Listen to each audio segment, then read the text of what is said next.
Welcome back to the deep dives, where we take these deep dives into all sorts of fascinating topics just for you. Yeah. And today we're going to be talking about investing for sustainability impact, Yeah.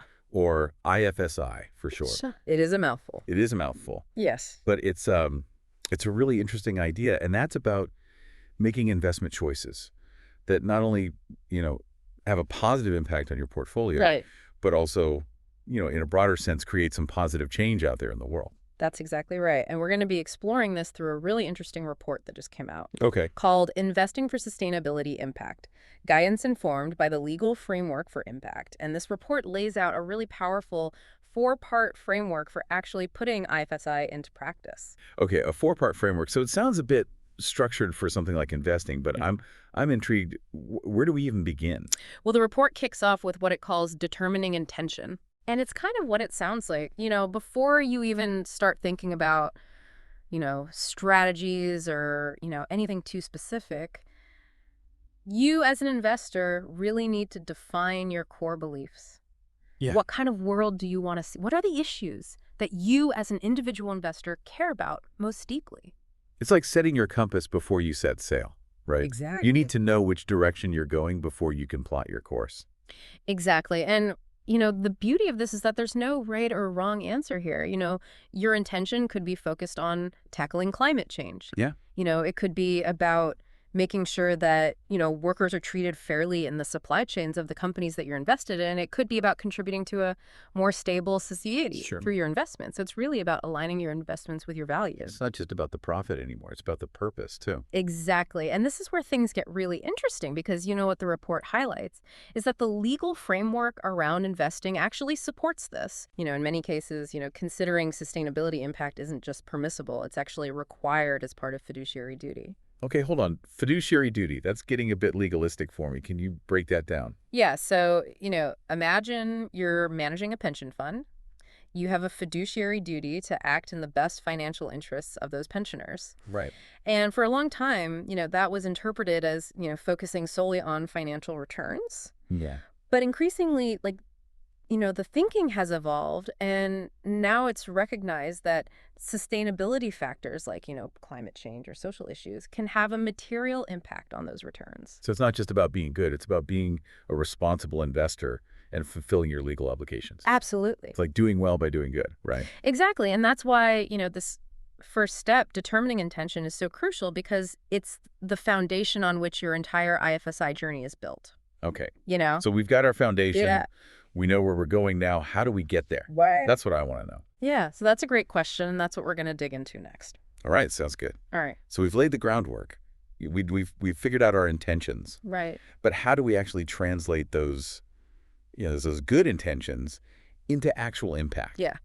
Like that's where I imagine things can get a little bit tricky. Yeah, you're absolutely right. It's not always a straightforward path, Yeah. and that's why the report's second step is so important, Okay. which is setting goals. Yeah, right. It's about taking those, broad intentions and turning them into concrete, measurable objectives. So it's like, I want to make a positive impact on climate change. That's a great sentiment. Yeah, But how do I actually measure that? How do I know if I'm succeeding? exactly. And that's where the concept of SMART goals comes in. Right. SMART goals. I've heard of them. Specific, measurable, achievable, relevant, and time-bound. Yeah, but sometimes, they feel a little bit more like a business school buzzword than a practical tool. Sure. So how can we make them real in the context of IFSI? Yeah. Well, let's take an example. Okay. Let's say your intention is to reduce your portfolio's carbon footprint. Okay.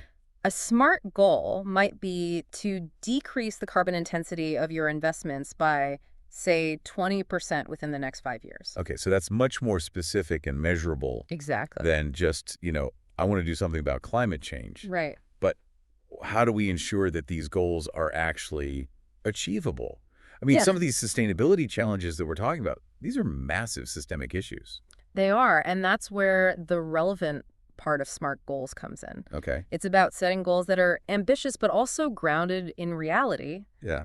taking into account the specific context of your investments and the broader industry landscape.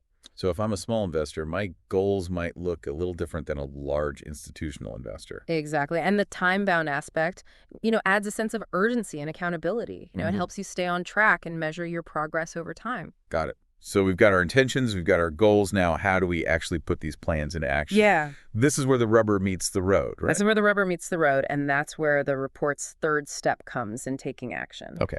And it outlines three key levers Okay. that investors can use to drive real-world change. I like it. Capital allocation, Okay. stewardship, and policy engagement. But three levers. Three ways to actually make a difference. That's right. Let's break them down. Yeah. Starting with capital allocation. Okay. What does that mean? So capital allocation is really about where you choose to put your money. So capital allocation, it sounds like where we choose to put our money, right? Exactly. It's about directing your investments toward companies and projects that are aligned with your sustainability goals. Those.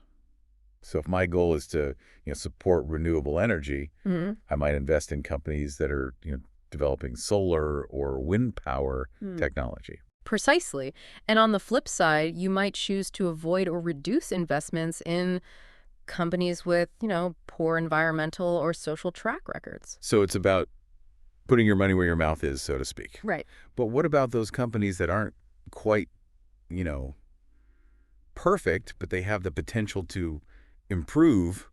That's where stewardship comes in, right? Yeah, that's right. Stewardship is about actively engaging with the companies you invest in to encourage them to adopt more sustainable practices. So it's not just about buying and selling stocks. Right. It's about using your influence as an investor to kind of drive positive change from within. Exactly. This could involve voting on shareholder resolutions, engaging in dialogue with company management, or even collaborating with other investors to kind of exert collective pressure. It sounds like it requires a lot of research and engagement, It does. but it could be really powerful. But let's say you've done all that. Yeah. You've shifted your investment. You're actively engaging with companies.